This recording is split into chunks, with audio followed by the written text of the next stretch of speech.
Hello everyone. आज की इस वीडियो में जेकेएसएसबी असिस्टेंट कंपाइलर की जो वैकेंसीज आई थी, आप उनकी प्रिपरेशन कर रहे होंगे या फिर करना चाहते होंगे, बट आपको क्या पता है सिलेबस के बारे में ना पता हो। तो आज की इस वीडियो में एक आपको सिलेबस बताऊंगा, असिस्टेंट कंपाइलर का सिलेबस क्या था। लास्ट टाइम का जो सिलेबस था वही डिस्कस करने वाला हूँ। लेटेस्ट इस बार का सिलेबस अभी तक ऑफिशियली जो है वो अपलोड नहीं करा गया, बट हाँ जो लास्ट टाइम का सिलेबस था चांसेस ये थे कि वो सेम ही अपलोड होगा जिस तरह से बाकी सारे सिलेबस जो पुराने सिलेबस थे वही आपको देखने को मिलते, तो इसका भी सेम वही देखने को मिलेगा। अब असिस्टेंट कंपाइलर का सिलेबस क्या रहा था, कैसे तैयारी करनी है, लास्ट जो पेपर था उस क्वेश्चन से आपको दिखा दूंगा आज की इस वीडियो में। पहले हम बात करते हैं सिलेबस की। देखो जी, ये सेक्शन थोड़ा बड़ा करके दिखा देता हूँ आपको मैं यहाँ पे। सबसे पहले आपके सामने इंग्लिश का सेक्शन आपको देखने को मिलता है। पूरा पेपर 120 मार्क्स का आपको देखने को मिलेगा, जिसमें इंग्लिश का सेक्शन आपको 15 मार्क्स का देखने को मिलता है। पूरे पेपर में 2 घंटे का आपको टाइम मिलने वाला है।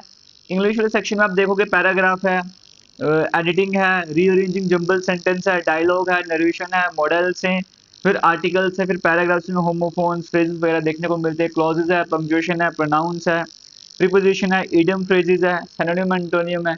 इस तरह का सिलेबस आपको जनरल इंग्लिश का देखने को मिलता है, 15 मार्क्स का है। तो सबसे पहले तो 15 मार्क्स आपको कवर करने हैं किसी भी तरीके से। कंपटीशन ज़्यादा है और असिस्टेंट कंपाइलर की पोस्ट का जो पोस्ट कम है, कंपटीशन ज़्यादा है, तो आपको ज़्यादा मेहनत करने की ज़रूरत है। असिस्टेंट कंपाइलर के इंग्लिश के सेक्शन के बाद जो नेक्स्ट सेक्शन हमारे सामने आता है वो मैथमेटिक्स का आता है। 15 मार्क्स आपको मैथ का सेक्शन देखने को मिल रहा है, जिसमें जैसे एक तरह से आप 3D मेंसुरेशन वगैरह कह सकते हो वो देखने को मिल रहा है। फिर प्रॉफिट लॉस है, सिंपल इंटरेस्ट, कंपाउंड इंटरेस्ट है, लीनियर इक्वेशन, टू वेरिएबल्स है, प्रोग्रेशन है, एपी बोर्ड मास हो गया, फिर प्रोबेबिलिटी आपको देखने को मिल रहा है। ये मैथमेटिक्स का भी 15 मार्क्स का सेक्शन आपको देखने को मिल रहा है। इसके बाद आपको हिस्ट्री का सेक्शन देखने को मिलता है 15 मार्क्स का, जिसमें रिवॉल्ट है इन पूरे मॉडर्न इंडियन हिस्ट्री आपको देखने को मिलता है। हिस्ट्री वाले सेक्शन में 15 मार्क्स का है। बाकी एग्जाम की तैयारी करते हैं, हिस्ट्री का पोर्शन जीके के बीच में आ जाता है, लेकिन यहाँ पे सेपरेट 15 मार्क्स की हिस्ट्री आपको मेंशन करेगी, इसलिए वेटेज बड़ी इंपॉर्टेंट है। हिस्ट्री का सेक्शन अच्छे तरीके से आपको कवर करना पड़ेगा। फिर हिस्ट्री के बाद नेक्स्ट सेक्शन हमारे सामने सिविक्स, जिसे पॉलिटी भी आप कह सकते हो, वो देखने को मिल रहा है, जिसमें आपको ये ओरिजिन ऑफ डेमोक्रेसी देखने को मिल रहा है, डायरेक्ट इनडायरेक्ट डेमोक्रेसी क्या होती है, फंडामेंटल राइट्स आपको देखने को मिल रहे हैं, डीपीएसपी है, पब्लिक ओपिनियन है, फ्रेंचाइज है, secret ballot nomination, presidential election, campaign है, लैंग्वेजेस, यूनाइटेड नेशंस, इस तरह के कंसेप्ट आपको देखने को मिलते हैं। ये पूरा सिलेबस आपके सामने स्क्रीन में चल रहा है। ज्योग्राफी का सेक्शन भी 15 मार्क्स का देखने को मिलता है, इसमें प्लैनेट, सोलर सिस्टम, ये सब कुछ, लैटिट्यूड लॉन्गिट्यूड्स है, कंजर्वेशन, फॉरेस्ट्रल टॉपिक आपको टाइप ऑफ फॉरेस्ट देखने को मिलता है, wild life sanctuaries, water resources हैं, फिर रेन वाटर हार्वेस्टिंग है, roads different type, different routes of YouTube Jammu Kashmir, ये सेक्शन आपको देखने को मिलता है। इसी के साथ साथ फिर आपको जीके और करंट अफेयर का सेक्शन देखने को मिलता है। इस सेक्शन को जूम करके बताऊं, ये 20 मार्क्स का सेक्शन आपको देखने को मिल रहा है। इसमें शॉर्ट फॉर्म्स हैं, पॉपुलर पर्सनैलिटीज हैं, डिस्कवरीज, प्रिंसिपल लैंग्वेजेस इंडिया की हैं, कैपिटल करेंसीज, इंटरनेशनल ऑर्गेनाइजेशन हैं, स्पेस प्रोग्राम है, इंडिया का एटॉमिक रिसर्च प्रोग्राम है, ऑनर प्राइजेस, स्पोर्ट्स है, GDP, thermal power plants, nuclear power plants, ये सब कुछ देखने को मिलता है।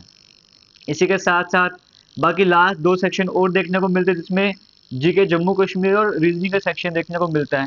जीके जम्मू कश्मीर कंप्लीट आपको देखने को मिलता है, हिस्ट्री ज्योग्राफी सब कुछ, वेदर क्लाइमेट सब कुछ पढ़ना ही पढ़ना, साथ ही साथ टूरिस्ट डेस्टिनेशन हो गया, पंचायती राज एक्ट हो गया, रीऑर्गेनाइजेशन एक्ट, सब कुछ देखने को मिल रहा है। और रीजनिंग के जो टॉपिक रहते हैं वो आपको देखने को मिल रहे हैं। 120 मार्क्स सेक्शन आपको ये देखने को मिलता है अगर आप असिस्टेंट कंपाइलर की तैयारी करने जा रहे हो, क्योंकि सिलेबस छोटा नहीं है, सिलेबस बड़ा है। आप देख सकते हो 120 मार्क्स का तो पेपर है और कितने सारे सेक्शन आपको देखने को मिल रहे हैं। ये आप 1-2 महीने में नहीं कवर कर सकते, 3-4 महीने कम से कम आपको चाहिए अगर आप इस सिलेबस को कवर करना चाहते हो, अच्छे तरीके से कवर करना चाहते हो, 6 से 7 महीने का आपको टाइम चाहिए। तो फिर भी 3 से 4 महीने में आप ये सिलेबस कवर कर सकते हो, तो आपको बस मेहनत करने की ज़रूरत है। अब असिस्टेंट कंपाइलर की अगर मैं बात करूँ, इसी अगर आप तैयारी भी करना चाहते हो, हमारी एप्लीकेशन पर कोर्स अवेलेबल है, जहाँ पर मैक्सिमम सेक्शंस ऑलरेडी अपलोड कर दिए गए हैं। आप वहाँ पे जाके पढ़ना स्टार्ट कर सकते हो। या असिस्टेंट कंपाइलर के कोर्स की बात करेंगे, आज जब मैं वीडियो बना रहा हूँ वहाँ पर एक्स्ट्रा डिस्काउंट भी देखने को मिल रहा है।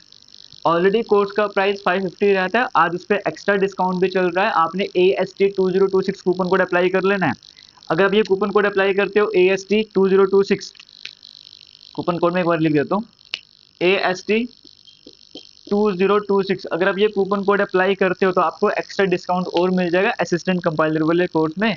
कमेंट सेक्शन डिस्क्रिप्शन बॉक्स में लिंक मिल जाएगा, या फिर आप हमारी एप्लीकेशन AKS क्लासेस को इंस्टॉल कर लो। एंड्रॉयड यूज़ करते हो, अगर आप आईफोन यूज़ करते हो तो माई इंस्टीट्यूट ऐप होगी वो डाउनलोड कर लो। वहाँ पे आपको ORG कोड पूछेगा तो XXJPO फिल कर देना। तो हमारी एप्लीकेशन आपके सामने ओपन हो जाएगी। डायरेक्टली कमेंट सेक्शन आप मुझे इंस्टाग्राम पे भी मैसेज कर सकते हो अगर कोई प्रॉब्लम फेस कर रहे हो। तो वहाँ पे वीडियोस अवेलेबल हैं, बस आपका काम है आपने जाके तैयारी करना, पढ़ना स्टार्ट करना, सिलेबस जितने जल्दी हो सकता है कवर कर लो। कंटेंट आपके सामने अवेलेबल है, जो कुछ पोर्शन रह गया वो भी वहाँ पर अपलोड हो जाएगा। इसके साथ फिर कुछ टाइम पर अपने टेस्ट वगैरह भी आना वहाँ पर स्टार्ट हो जाएंगे। और अगर मैं प्रीवियस ईयर क्वेश्चंस की बात करूँ, कुछ क्वेश्चंस आपको मैं दिखा देता हूँ। जैसे रीजनिंग का सेक्शन जो लास्ट टाइम पेपर हुआ असिस्टेंट कंपाइलर का, वहाँ पर क्वेश्चंस का लेवल आप देख सकते हो, इस तरह के क्वेश्चंस देखने को मिले थे। बट उस टाइम के लेवल को और आज के लेवल को हम कंपेयर नहीं कर सकते, बट फिर भी बता रहा हूँ उस टाइम पे किस तरह के क्वेश्चन रहा करते थे असिस्टेंट कंपाइलर के एग्जाम में। रीजनिंग के क्वेश्चन आपने देख लिया, डायरेक्शन सेंस से, कोडिंग डिकोडिंग से आया हुआ है। जैसे आप यहाँ पर देख सकते हो, जीके सेक्शन से क्वेश्चन पूछो तो अपनी लेखारा की बात करेंगे, कौन से स्पोर्ट्स को बिलोंग करते हैं, और क्वेश्चन थोड़ा घुमा के थोड़ा बड़ा करके पूछा हुआ था। फिर माइक्रोसॉफ्ट के चीफ एग्जीक्यूटिव कौन रहे उस टाइम पे, father of Indian nuclear programme किसे कहा जाता है, ये लेवल था क्वेश्चंस का। अगर मैं लोग जम्मू कश्मीर सेक्शन का बात करूँ, जकुल कैनाल की बात करें, ये वाटर कहाँ से लेता है, किशन गंगा कहाँ पर मिलती है झेलम रिवर को, डचिकम लिटरली कितने विलेजेस के नाम पे पड़ा हुआ है, इस तरह के क्वेश्चन थे उस टाइम पे जब पेपर आया था। इसी तरीके से और सेक्शंस की बात करूंगा तो नेहरू जी के अंडर में जो एंटरिंग गवर्नमेंट बनी थी वो कब बनी थी, या वो उन्होंने कब शपथ ली थी, मद्रास महाजन सभा की स्टैब्लिशमेंट कब हुई थी, ये क्वेश्चन आपको देखने को मिले थे। और अभी तो आपको सिर्फ कुछ कुछ क्वेश्चन बता रहा हूँ, अगर आप सभी बोलोगे तो पूरा का पूरा 120 नंबर का जो पेपर आया था लास्ट टाइम, पूरा का पूरा यूट्यूब पे सॉल्व करवा दूंगा अगर कमेंट सेक्शन में कमेंट करोगे। मैथमेटिक्स कुछ ऐसे क्वेश्चन थे कि 50% इंक्रीज हुआ अमाउंट में 5 साल में सिंपल इंटरेस्ट में, तो बताओ कंपाउंड इंटरेस्ट कितना होगा दोस्त, इस तरह के क्वेश्चन देखने को मिल रहे हैं। और एक्स की वैल्यू सॉल्व करनी है, ये मैथमेटिक्स का लेवल था। और एक लेवल और इंग्लिश का बता दूं, अगर मैं आपको यहाँ पर थोड़ा सा जूम करके दिखाता हूँ, ऐसे शायद आपको क्लियर ना दिख रहा हो। ये कुछ क्वेश्चन इस तरह से बना करते थे, इंग्लिश सेक्शन का बुक क्लियर शायद से ना दिख रहा हो, बट हाँ जब मैं पूरा पेपर सॉल्व करूँगा तो वो भी आपको दिखा दूंगा। तो ये पेपर का लेवल कुछ इस तरह से था। प्रीवियस ईयर क्वेश्चन कुछ आपने देखे, आपने देखा सिलेबस वगैरह क्या है, और प्रिपरेशन करने का सिंपल सा तरीका यही है कि जो सिलेबस आपके सामने स्क्रीन में आपको देखने को मिल रहा है, इसको आप एक साथ तो कवर नहीं कर सकते, लेकिन आप ऐसा करो कि जैसे आज आपका वीक 1 है, आप वीक 1 में क्या करो, जनरल इंग्लिश के आप कोई भी 2 टॉपिक ले लो। फॉर एग्जाम्पल आप एक आर्टिकल्स का चैप्टर ले लो, और आर्टिकल्स के साथ साथ आप पंक्चुएशन ले लो। आप टारगेट रखो पहले वीक में मुझे 2 चैप्टर करने ही करने, कुछ भी हो जाए, पूरे वीक का टाइम है, आप एक दिन नहीं कवर करें दूसरे दिन कवर कर लो, तो इन 2 चैप्टर को अच्छे से कवर कर लो प्रैक्टिस के साथ। फिर वीक 1 में ही आपने सिर्फ इंग्लिश का सेक्शन लिया ना, पॉलिटिकल मैथ का अगर सेक्शन करना चाहते हो बाद में करना चाहते हो बाद में कर लो, आपकी अपनी मर्जी है, जिसमें आपको कंफर्टेबल फील उसके अकॉर्डिंग स्टार्टिंग में तैयारी करना स्टार्ट करो। अगर स्टार्टिंग में बर्डन डाल दोगे थोड़े टाइम तक पढ़ने का मन नहीं करेगा, इसलिए स्टार्टिंग में थोड़ा स्लो स्लो चलना। आपने थोड़ा सा टॉपिक इंग्लिश के ले लिए, रिवॉल्ट ऑफ 1857 ले लो, और एक आध टॉपिक, आप एक ही टॉपिक देखो क्योंकि आप इंग्लिश भी कवर कर रहे हो, यहाँ से रिवॉल्ट ऑफ 1857 कर लो, अपने हिसाब से स्ट्रैटेजी बनाओ। पॉलिटी में आप जैसे डायरेक्ट इंडायरेक्ट डेमोक्रेसी होती है ये कवर कर लो। आप एक सेक्शन और ले लो, जैसे यहाँ से आप यहाँ से अगर कुछ नहीं कवर करना चाहते आप यहाँ से कवर कर लो, पॉपुलर पर्सनैलिटीज कवर कर लो, इतना इनफ है फर्स्ट वीक के लिए। जब आपको थोड़ी सिटिंग कैपेसिटी बन जाएगी, थोड़ा फ्लो बन जाएगा, फिर थोड़ा ज़्यादा सिलेबस कवर करना वीकली, या 3 दिन का टारगेट सेट कर लेना, इस तरीके से तैयारी कवर करते रहना। आप सभी को मेरी तरफ से all the best, best wishes हैं, और उम्मीद है आप सभी मेहनत करोगे, सिलेक्शन लेकर मुझे मैसेज जरूर करोगे। All the best, thank you, जय हिंद।